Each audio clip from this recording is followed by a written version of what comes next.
美咲さん、そして動画をご覧の視聴者様、最近の世界の卓球シーンを見ていて、ものすごい地殻変動が起きていることにお気づきでしょうか。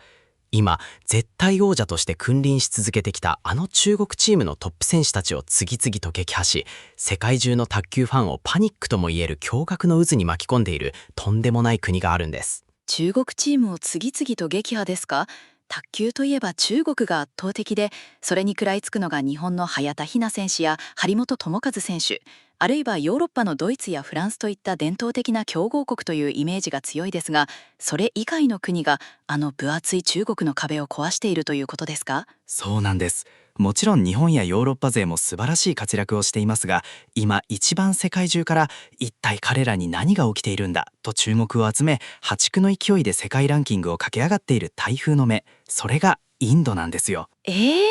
ンドですか？インドのスポーツといえば圧倒的にクリケットが国民的人気ナンバーワンで、卓球がそこまで強いというニュースはこれまであまり耳にしたことがありませんでした。無理もありません。事実、少し前までのインド卓球界といえば、世界ランキングトップ100のリストを眺めてみても、名前があるのはほんの1人か2人といった寂しい状況でした。ところがここ数年で事態は急変しました。なんと現在では10名以上のインド人選手が世界トップ100に名を連ねているんです。10名以上も。それは単なる突然変異の天才が一人現れたというレベルのまぐれではなく、国全体として確実に強くなっている証拠ですね。まさにその通りです。男子ではレジェンドであるシャラト・カマル・アチャンタ選手やサシヤン・グナナセカラン選手が世界のトップ層と激闘を繰り広げています。そして何より世界を震撼させているのが女子陣です。マニカ・バトラ選手、スリージャ・アクラ選手、アイヒカ・ムカルジー選手、そして若手のヤシャス・ウィニー・ゴールパデ選手といった怪物級のプレイヤーたちが、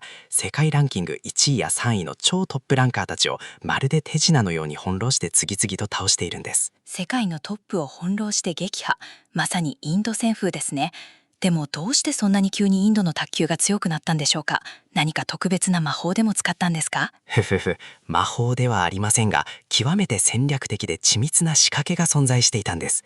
今回の動画解説では、その謎を完全に解き明かすために、ある非常に重要なレポートをベースに議論を進めていきます。そのレポートの名は、インド卓球への日本メーカーの貢献です。インド卓球への日本メーカーの貢献。つまりインドの急激な躍進の裏には、私たち日本の企業が深く関わっていたということですか？そうなんです。本日はこのインド卓球への日本メーカーの貢献というレポートの内容に沿って、メーカーの公式発表からスポーツミントメディアなどの経済スポーツメディアの報道、ザ・ブリッジによる技術解説、さらにはテーブルテニスデイリーの用具フォーラムや YouTube 上の実際の試合映像まで、あらゆるソースを徹底的に検証し、メーカーのカタログだけでは絶対にわからない卓球の物理的な真実まで深掘りしていきます。視聴者様もぜひ最後までじっくりとお付き合いください。健二さん、これから本格的な解説に入っていくわけですが、まずはこのレポートがインド卓球への日本メーカーの貢献というレポートが明らかにしている全体像や一番の驚きポイントをダイジェストで教えてもらえませんか？もちろんです。このレポートは非常に科学的な視点で分析されているのですが、大きく分けると4つの重要な柱に集約されます。これを知っておくと、この後の詳しい解説が何倍も面白くなりますよ。4つの柱ですね。ぜひ教えてください。1つ目の柱は、日本メーカーによるインド卓球市場への直接的かつ構造的なインフラ投資です。具体的には、株式会社タマス、皆さんご存知のバターフライブランドを展開する日本のトップメーカーが、インドのプロリーグの根幹に直接投資を行い、育成のピラミッドそのものを構築したというダイナミックな市場戦略の話です。日本のバターフライがインドの卓球リーグそのものをスポンサーとして土台を作っているんですね。続いて2つ目の柱は、汎用的な攻撃力を底上げした日本の特殊素材ブレードの普及です。パワーはあるけれどコントロールが不安定だったインド選手の弱点を、バターフライの高度なカーボン技術がいかにして克服させたかという技術的基盤のお話です。パワーとコントロールを両立させる日本のものづくりの力が光っているわけですね。そして3つ目の柱、これが本動画の最大の核心部です。世界をパニックに陥れているインド女子特有の真エンジン異質攻撃スタイル、つまりつぶたかラバーやアンチラバーという変わった用具を使う戦術ですが、実は彼女たちが使っているその変わったラバー自体はドイツや中国のメーカーの製品なんです。インド卓球への日本メーカーの貢献というレポートなのに、一番の武器である異質ラバーは日本製品じゃないんですか？そう、そこが面白いところなんです。表面だけ見ればそう思えますよね。しかし物理学的に卓球の衝突力学を解剖していくと全く逆の真実が浮かび上がります。ヨーロッパや中国のジャジャバのような異質ラバーは日本の特殊素材ブレードと超高性能ラバーという骨格と切り札がなければ現代卓球では1ミリも通用しないという衝撃の事実です。なるほど。異質ラバーという皮膚を暴走させずにコントロールし、最後に相手を仕留める牙を与えているのが日本の技術だったというわけですね。これは後半の解説がめちゃくちゃ楽しみです。最後に4つ目の柱は、そうしたトップ層の活躍を支えるインド国内の育成環境における日本製異質ラバーの教材的役割というマクロ7普及効果です。これら4つの柱を通して日本メーカーがいかに不可欠な構造的パートナーであったかをこれから徹底的に解剖していきましょう。それではここからは具体的にインドの選手たちがどれほどの実績を残しているのか、レポートの内容に基づいて見ていきましょう。はい、先ほども触れましたが、かつてのインドは世界トップ100に 1,2 名が入るかどうかというレベルでした。それが現在では男女ともに層の厚い強豪国へと変貌を遂げています。男子選手ではどんな選手が活躍しているんですか？インド男子を語る上で絶対に外せないのがシャラとカマル・アチャンタ選手です。彼は長年にわたりインド卓球界を力強く牽引してきた真のレジェンドです。アンドロ社の公式プロフィールでも詳細に紹介されていますが、コモンウェルスゲームズなどの大規模な国際大会で金メダルを獲得し続けています。さらにバターフライの契約選手であるサシアン・グナナセカラン選手も精密かつスピーディーなプレーで世界のトップ選手と互角以上の戦いを繰り広げています。カマル選手とサシアン選手、長年世界で戦い続けている経験豊かなプレイヤーですね。では今世界中で最も話題になっている女子選手たちはどうですか？女子チームの勢いと実績はまさに規格外です。まず筆頭はコモンウェルスゲームズのシングルスで金メダルを獲得し、数々の WTT 大会で上位印象を果たしているマニコ・バトラ選手。そして WTT コンテンダーラゴス大会でなんと単服優勝という快挙を成し遂げ、パリオリンピックでも見事ベスト16に進出したスリージャ・アクラ選手です。オリンピックでベスト16、それは完全に世界トップクラスの実力ですね。さらに驚くべきはアイヒカ・ムカルジー選手です。彼女はアジア大会でなんと中国の絶対女王であるスン・インシャ選手を撃破するという卓球界の歴史に残る大番狂わせを起こし、見事女子ダブルスで銅メダルを獲得しました。これにはザブリッジなどのスポーツメディアも大々的に特集を組んで報じました。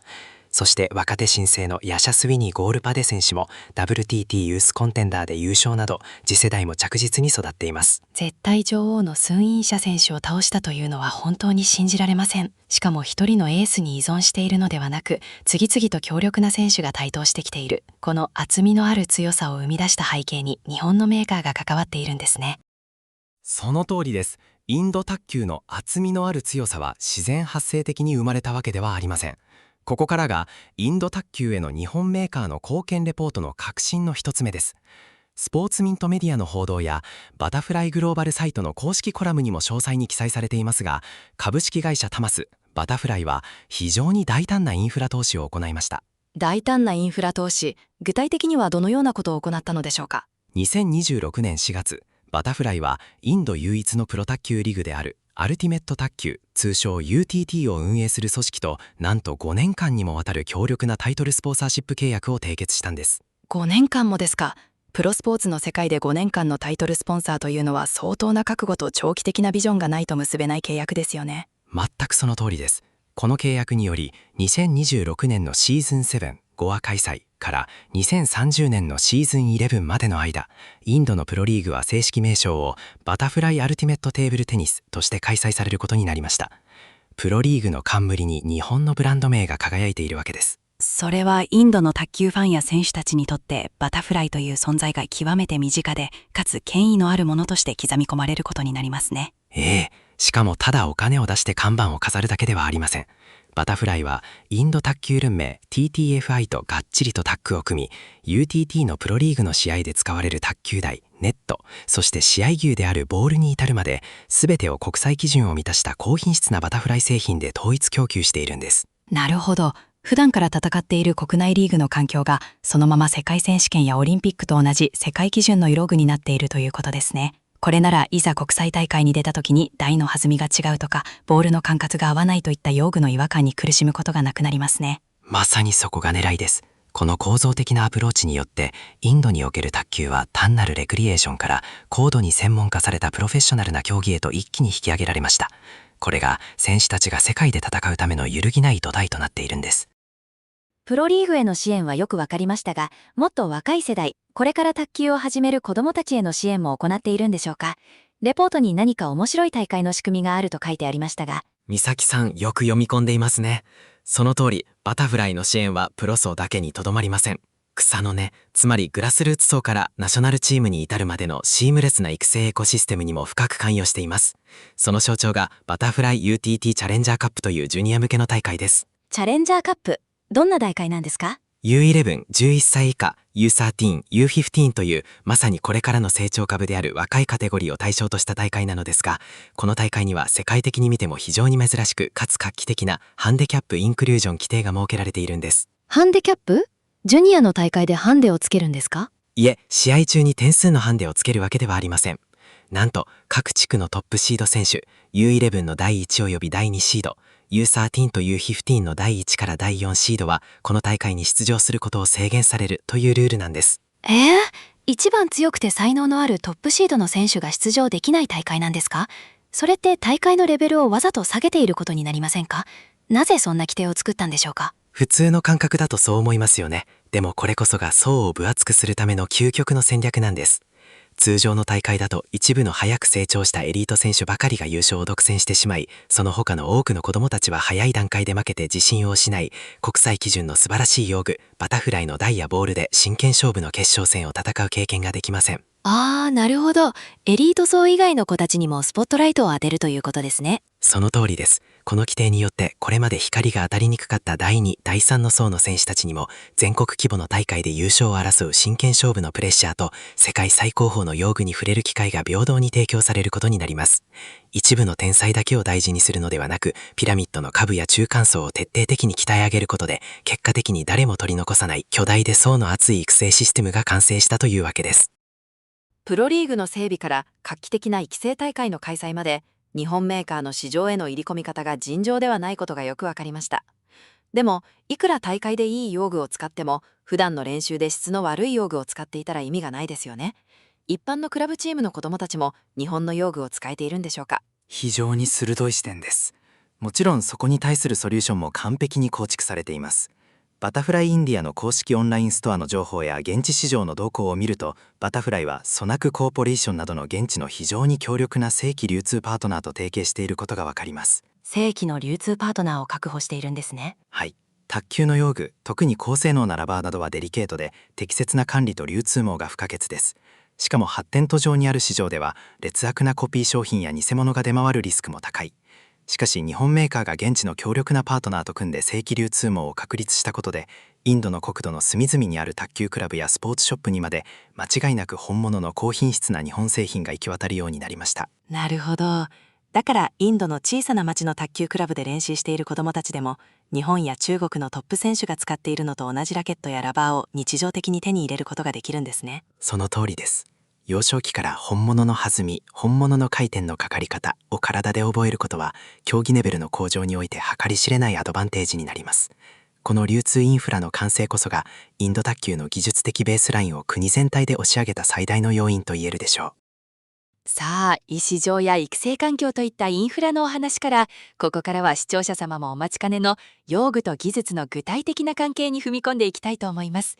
レポートによると、まずは一般的な攻撃型選手のレベルアップにも日本の用具が貢献しているとのことですが。はい、その通りです。インド卓球への日本メーカーの貢献レポートでは、インドの攻撃型選手が書かれていた歴史的な課題と、それを解決した日本の技術について非常に論理的に解説されています。インドの選手が抱えていた歴史的な課題とは何だったんでしょうか？インドの選手たちは持ち前の身体能力や腕の長さを生かした非常にパワフルなスイングや威力を備えていました。しかしその反面、前陣での細かなボールタッチや相手の強烈なドライブをブロックする際の安定感、つまり精密なボールコントロールにやや難があったんです。威力を出そうとするとミスが増え、コントロールを重視すると威力が落ちてしまう。パワーとコントロールは卓球に限らずスポーツ全般において永遠のジレンマですよね。そこに革命をもたらしたのがバタフライが誇る特殊素材ブレードラケットです。木材の間にアリルートカーボン ALC やザイロンカーボン ZLC といった航空宇宙産業などでも使われるような極めて高度な複合繊維を挟み込む技術です。 ALC や ZLC、卓球をやっている人なら誰もが知っている魔法のような素材ですね。これが入るとどう変わるんですか？これらの特殊素材を組み込むことでラケットの反発力、ボールを飛ばす力が飛躍的に高まると同時に、スイートスポットと呼ばれるボールがきれいに弾む芯のエリアがぐっと広くなります。さらにボールが当たった瞬間の不快な振動を瞬時に吸収・減衰してくれるんです。つまりフルスイングで自分のパワーを 100% ぶつけてもボールが暴れないし、逆に相手の強烈なボールをブロックする時もラケットがブレずにピタッと止めることができるんですね。まさにそれです。アンドロ社の契約選手としてサムソノフストラタスカーボン等を使用しているカマル選手や、バタフライの契約選手として世界最高峰の特殊素材ラケットを操るサシアン選手など、インドの重鎮プレイヤーたちはこの特殊素材ブレードの恩恵をフルに生かして、持ち前のパワーに世界基準の精密さを掛け合わせることに成功したんです。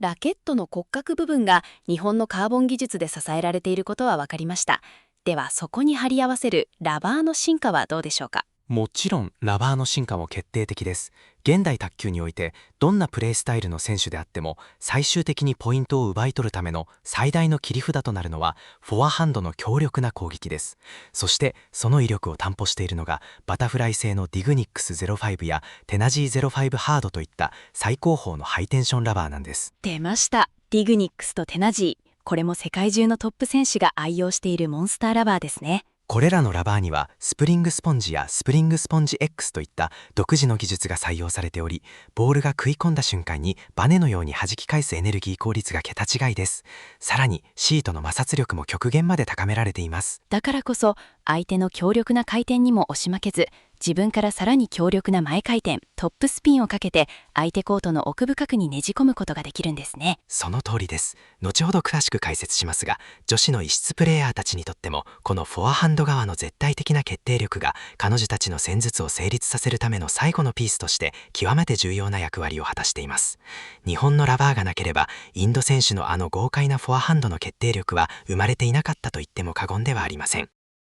さあケンジさん、お待たせいたしました。いよいよここから視聴者様も一番気になっているであろう本レポート最大の目玉、前陣異質攻撃スタイルについての解説に入っていきますね。はい。卓球界の勢力図をひっくり返し、世界中の指導者やトップ選手たちがどうやってあの子たちを対策すればいいんだと頭を抱えているインド女子代表の強さの秘密に迫ります。マニカ・バトラ選手やスリージャークラ選手、そしてソン・インシャ選手を破ったアイヒカ・ムカルジー選手たちのプレーですね。彼女たちは一般的な裏ソフトラバーとは全く違うとても奇抜なラバーを使っているんですよね。そうです。彼女たちのラケットのバックハンド側、選手によってはフォア側にはつぶ高、ロングピンプルラバーやアンチスピンラバーと呼ばれる表面の摩擦が極端に少ない特殊なラバーが貼られています。特にスポンジを挟まない OX と呼ばれる極薄仕様のつぶ高ラバーを愛用する選手が多いのが特徴です。摩擦が少ないということは自分で回転をかけるのが難しいということですよね。それでどうやってトップ選手と戦うんですか？そこがミソなんです。自分から回転をかけられない代わりに、相手が打ってきた強烈なドライブ、前回転のボールをブロックすると、ラバーの表面をボールがつるっと滑るため、回転の方向がそのまま保たれて相手コートに帰ります。つまり相手から見ると自分がかけた前回転が強烈な下回転、バックスピンとなって急激に落ちながら帰ってくるんです。これを回転反転と呼びます。自分がドライブを打てば打つほど強烈な下回転になって帰ってくる。しかも時には無回転のナックルボールになったりと予測不能な不規則な魔球になるわけですね。YouTube のハイライト動画なんかを見ていると、あの中国のトップランカーたちがボールとの距離感を完全に狂わされてネットミスやオーバーミスを連発しているのが信じられませんでした。まさにザブリッジなどのメディアでも中国選手を当惑させたと大きく報じられていましたよね。ではこの世界を恐怖に陥る異質スタイルに対して日本の卓球メーカーがどのように関わっているのか、そしてそこから導き出される卓球の物理的な真実とは何なのか、次のパートからいよいよメス入れていきます。それではインド異質スタイルの二大巨頭ともいえるマニカ・バトラ選手とスリージャークラ選手の用具についてレポートの具体的なデータを見ていきましょう。了解しました。インド卓球への日本メーカーの貢献レポートでは、テーベルテニスデイリーの用具フォーラムでの検証や YouTube 上での有志による詳細なラケット分析動画などのデータをもとに、彼女たちのリアルな用具構成を克明にリストアップしています。まずマニカ・バトラ選手の用具です。ラケットの本体ブレードにはバタフライのビスカリア AL 水を使用し、フォア面のラバーにはバタフライのディグニクス05を貼っています。ビスカリアにディグニクス、まさに日本の王道、最強の組み合わせですね。しかし注目すべきは変化を生み出すバック面のつぶたかラバーです。彼女はスポンジのない OX 仕様を使っていますが、そのブランドはドイツのティブハー社が誇るグラス D-TEX OX であったり、近年では中国メーカーのダイウェイ 388D2 に変更してテストしている様子が確認されています。あ、バック面の異質ラバーは日本のディクタスやバタフライ製品ではないんですね。続いてパリオリンピックでベスト16に入ったスリジャー・アクラ選手の用具はどうでしょうか。アクラ選手も非常に似た構成です。ブレードにはバタフライのティモボール ZLC を使用し、フォア面にはバタフライのテナジー05ハードという最高峰の日本製品を装着しています。しかしバック面のチュブタカラバーにはバトラ選手と同じくティブハーのグラス D-TEX OX や中国製のダイウェイ 388D2 あるいはサビーガ V といった海外メーカーの製品を選択しています。ここでもやはり一番の特徴である異質ラバーそのものはヨーロッパや中国のメーカー製なんですね。さらにトップ選手も見てみましょう。アジア大会でソン・インシャ選手を撃破して世界中に衝撃を与えたアイヒカム・カルジー選手。ザ・ブリッジの解説記事によると、彼女はフォア面に表ソフトラバーを貼り、バック面にはドイツのドクター・ノイバウア社製のアンチラバーを装着しています。アンチラバー、つぐたかとはまた違い、表面がツルツルで全く摩擦がない、ボールの勢いを完全に殺してしまう究極の変化ラバーですね。これもドイツ製なんですね。そしてユース世代で圧倒的な成績を残しているヤシャスイニ・ゴールパデ選手。彼女はラケット本体にバタフライの最新素材であるビスカリアスーパー ALC を採用し、フォア面には粘着性のハイテンションラバー、バック面にはやはり欧州か中国製のつぶたか OX ラバーを貼り付けています。ビスカリアスーパー ALC、従来の ALC よりもさらに反発力と綿合性を高めた日本技術の結晶ともいえる最新最強のラケットですね。そうです。こうして4人のトッププレイヤーの用具を並べてみると、ある明確な共通の法則が浮かび上がってきます。美咲さん、お分かりですか？はい。バック面の異質ラバー、つぐたかやアンチは全員がヨーロッパか中国の製品を使っている。その一方で、ラケットの本体、ブレードとフォア面のラバーは全員が日本の最新技術、バタフライの特殊素材とハイテンションラバーを組み込んでいるということですね。大正解です。まさにその通り。ではなぜ彼女たちは異質ラバーそのものには日本製品を選ばないのでしょうか？そこには各国の卓球市場が育んできた客観的な事実が存在します。ケンジさん、日本のメーカーも異質ラバーを作っていますよね。ビクタスのカールシリーズとかは世界的に有名ですし、それなのになぜインドのトップ選手たちはヨーロッパや中国のメーカーのつぶ高やアンチラバーを選ぶのでしょうか？そこにはラバーの開発思想とインド女子の特殊な戦術との相性という客観的な事実があります。実はヨーロッパや中国の異質ラバー市場では、前陣卓球台のすぐ近くに張り付いて相手の強烈なドライブをブロックした際に回転をそのまま強烈に反転させるスピンリバーサル効果や、相手のボールの威力を完全に殺してネット材にポトンと短く落とすデセレーション減衰性能に極端に特化した非常に悪の強い癖のあるスポンジなしラバー OX 仕様が独自に発達してきた歴史があるんです。なるほど。自分から攻撃するのではなく、前陣でひたすらいやらしい変化球を出すことだけにパラメーターを全振りしたような特化型のラバーが欧州や中国で作られてきたわけですね。その通りです。例えばティバーのグラス D-TEX などは、その変化の激しさと反転能力の高さから世界中の異質プレイヤーにジャジャ馬として恐れられつつも愛されている名作です。一方、ビクタスが誇るカール P1V などの日本の優れたつぶれたカラバーは、どちらかというと遠い位置から粘り強くカットをして守る選手や、自分からラケットを振ってある程度ボールをコントロールしたい選手に向けた精密で品質の安定したラバーが多いんです。なるほど。バトラ選手やアクラ選手たちはラケットを台の近くでくるくる反転させながらひたすら相手のタイミングを狂わせる奇襲のようなスタイルですから、日本の安定志向のラバーよりも欧州や中国の悪の強いジャジャ馬のようなラバーの方が戦術的に合致したということなんですね。まさにその通りです。だから異質ラバーそのものの供給という一点だけを見れば、日本メーカーの直接的な寄与は限定的だったというのが客観的な事実となります。じゃあ結局インドの躍進は欧州や中国のラバーのおかげであって、日本メーカーはそこまで貢献していないということになっちゃうじゃないですか。表面上の事実だけをなぞればそう結論付けてしまいそうになりますよね。しかしここからがインド卓球への日本メーカーの貢献レポートが暴き出した真のハイライトです。物理学的な視点から卓球を解剖した時、全く逆の卓球の真実が姿を現します。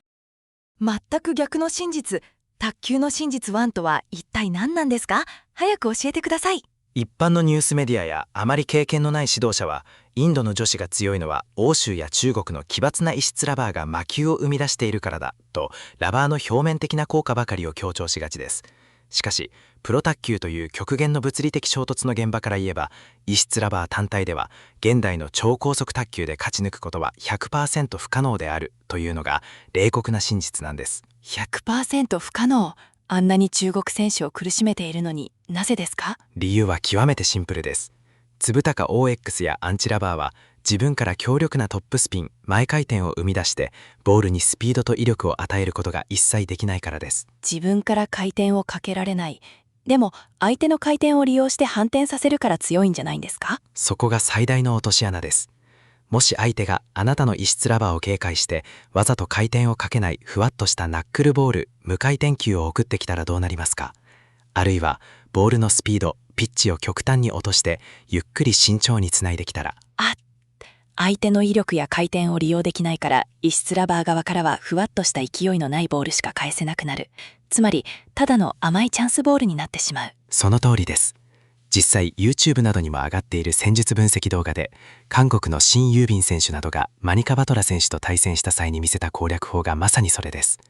シン選手はペンジラム振り子サービスで回転を散らし、バトラ選手のミドル、体の正面を執拗につき、決して無理に強打せずピッチをコントロールすることで、異質ラバーの罠を完全に無力化して完勝していました。相手が冷静に対策を立ててきた瞬間、異質ラバーの魔法は解けてしまい、自分から何もできずに罪になってしまう。それが異質ラバーの決定的な弱くて限界なんですね。異質ラバー単体では対策されたら絶対に勝てない。ではバトラ選手やアクラ選手はどうして世界のトップに勝ち続けることができるんですか？ここでいよいよ登場するのが日本が誇る技術の結晶、バタフライの特殊素材ブレードです。これが卓球の真実2になります。美咲さん、ここで少し卓球の衝突力学の話をしましょう。衝突力学、なんだか難しそうですがワクワクします。インドの選手たちが使っている OX 仕様のつぶたかラバーにはスポンジがありませんよね。通常のラバーにあるような衝撃を吸収するクッションの層がゼロなんです。ということは、相手の放った時速100キロを超えるような強烈なドライブボールがラバーの粒に当たった瞬間、その強烈な衝撃と激しい振動はどこへ行くと思いますか？スポンジで吸収されないということは、そのままダイレクトにラケットの木の板、ブレードと握っている手の中まで伝わってくる。大正解です。衝撃がダイレクトにブレードを襲います。この時もし使っているブレードが柔らかすぎたり、剛性、硬さが足りなかったりするとどうなるか。ボールがぶつかった瞬間にラケットの面自体がグラグラと激しくブレてたわんでしまい、ボールはあらぬ方向へ飛び散ってしまいます。これでは前陣でボールの威力を殺して短く低く止めるチョップブロックなんて絶対に成立しません。なるほど。スポンジのクッションがないからこそ、ラケット本体、ブレードの面の硬さやブレなさ、安定性が命縄レベルで重要になってくるわけですね。その通り。だからこそ彼女たちはバタフライのビスカリア ALC やティモボール ZLC、ビスカリアスーパー ALC といった日本独自の高度なコンポジット技術であるアリルートカーボンやザイロンカーボンを搭載したブレードを選んでいるんです。これらの日本製ブレードは見事な物理的二重性、デュアリティを発揮します。物理的二重性、2つの顔を持っているということですか？1つ目の顔は究極の減衰と面安定性です。前陣でブロックするとき、カーボンの高い構造的合成が相手のドライブの衝撃を面全体でがっちりと受け止め、不快な振動を瞬時に減衰させます。これにより暴走しやすい欧州中国製の OX ラバーを使ってもボールの威力を完全に殺し、ネットギザに低く短く収めることができるんです。すごい。じゃあ2つ目の顔は？2つ目の顔は攻撃時の高速速、高反発性です。彼女たちはラケットを素早く反転、トゥイトリングさせて、チャンスと見るやフォア面やバック面で鋭いミート打ちやカウンターを放ちます。その時は特殊素材が本来持っている強烈な反発力が一気に解放され、一瞬で相手を抜き去る決定打となるんです。なるほど。日本の特殊素材ブレードという頑丈でぶれない魔法の骨格が根底にあるからこそ、欧州中国製の暴れ馬のような異質の皮膚 OX ラバーが初めて手なずけられ、コントロール可能な実戦兵器として機能しているんですね。日本の技術なしではあの魔球は成立しなかったんだ。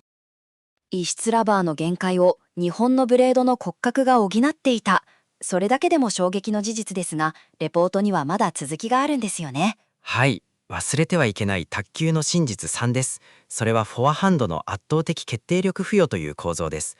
インドのナショナルチームを率いてきたサウミアディープ・ローイ氏やミヒール・ゴーシュ氏といった優れた指導者たちが選手たちに徹底的に叩き込んだ戦術的真実があります。その戦術的真実とは何でしょうか？それは異質ラマーによる変化はあくまで相手を崩してチャンスボールを作るための仕込みに過ぎない。最終的に得点を奪い試合を決めるのはフォアハンドによる威力的攻撃であるという確固たる哲学です。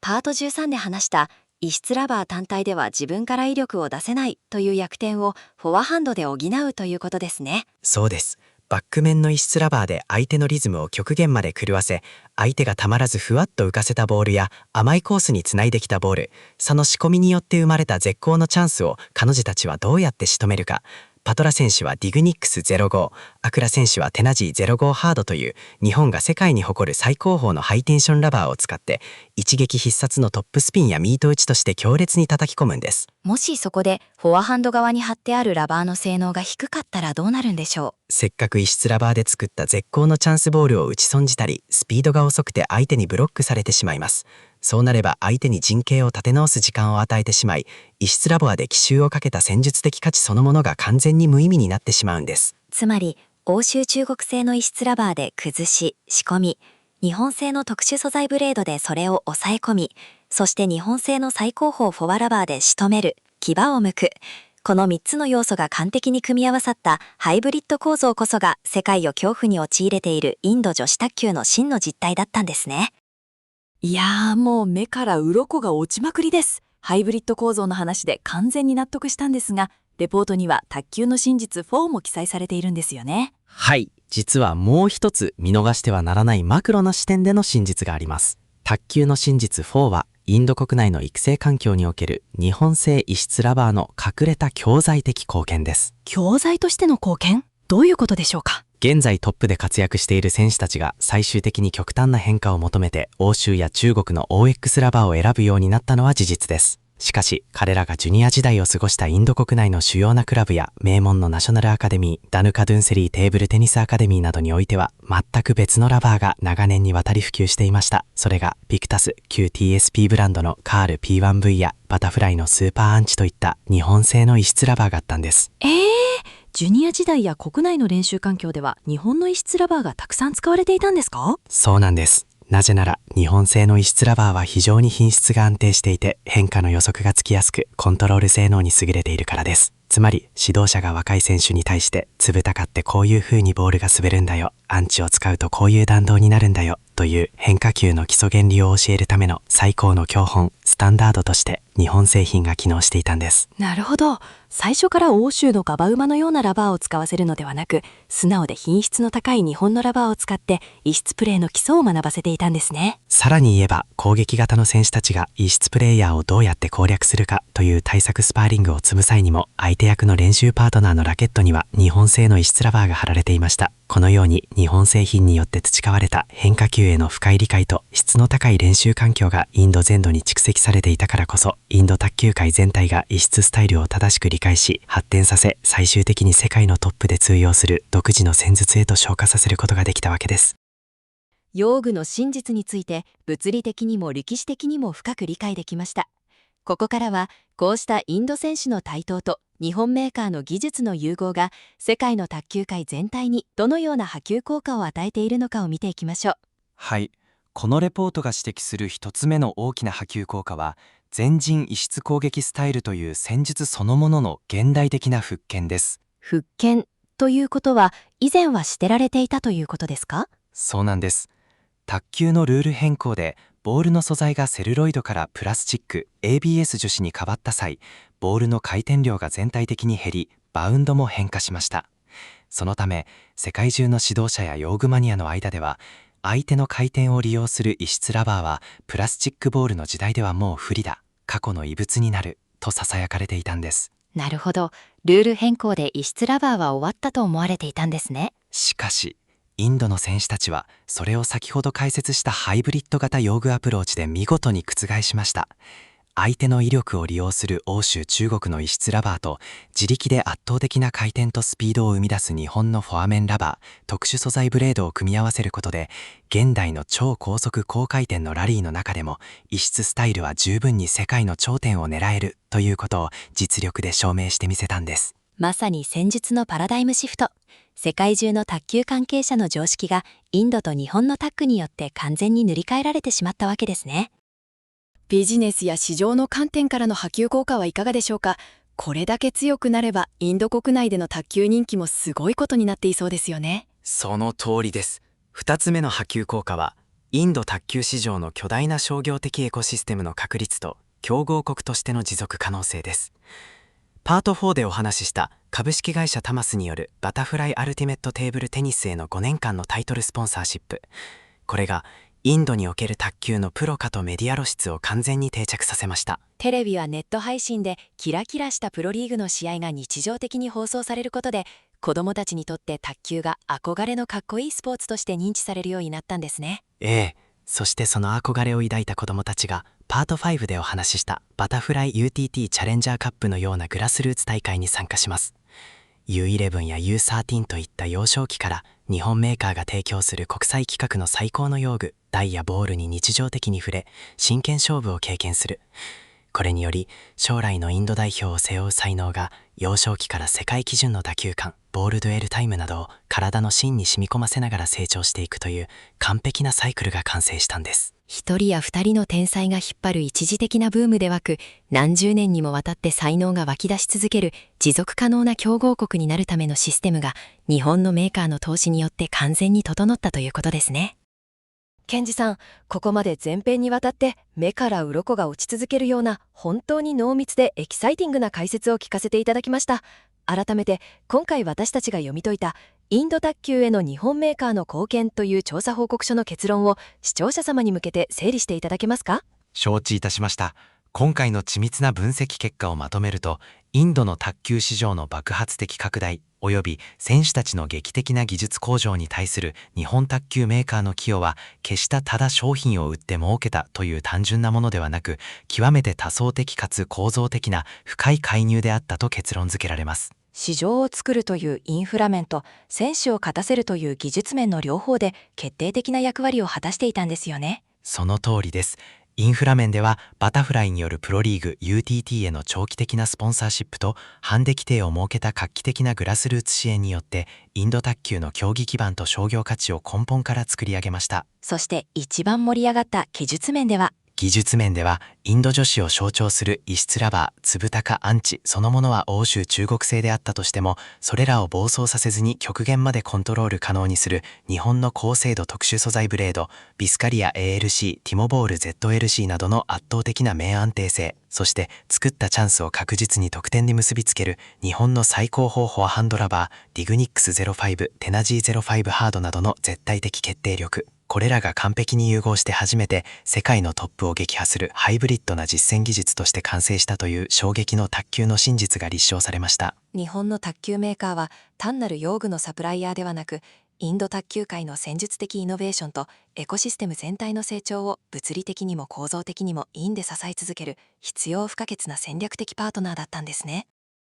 まさにその通りです。今後2026年から2030年にかけてバターフライアルティメットテーブルテニスを中心に、インド卓球界はこの強固な基盤の上でさらに飛躍し、世界の勢力図をますます大きく塗り替えていくことは間違いありません。日本の精密な技術力とインド選手たちの常識にとらわれない個性が融合して生み出されるこれからの新しい卓球のドラマから絶対に目が離せませんね。はい、今回の解説のようにメーカーのカタログやベテランプレイヤーの表面的な言葉だけでは見えてこない卓球の物理的構造的な真実を知ることで、普段の卓球観戦や皆さん自身のラケット選びもより一層深く楽しくなるのではないでしょうか。本当にその通りですね。ラケットの中で起きている見えない物理のドラマを知ると、試合を見る目も完全に変わります。視聴者様も今回のインド卓球への日本メーカーの貢献についての徹底解説、楽しんでいただけましたでしょうか。今後も世界で躍進を続けるインドチームと、それを支える日本メーカーの挑戦に注目していきましょう。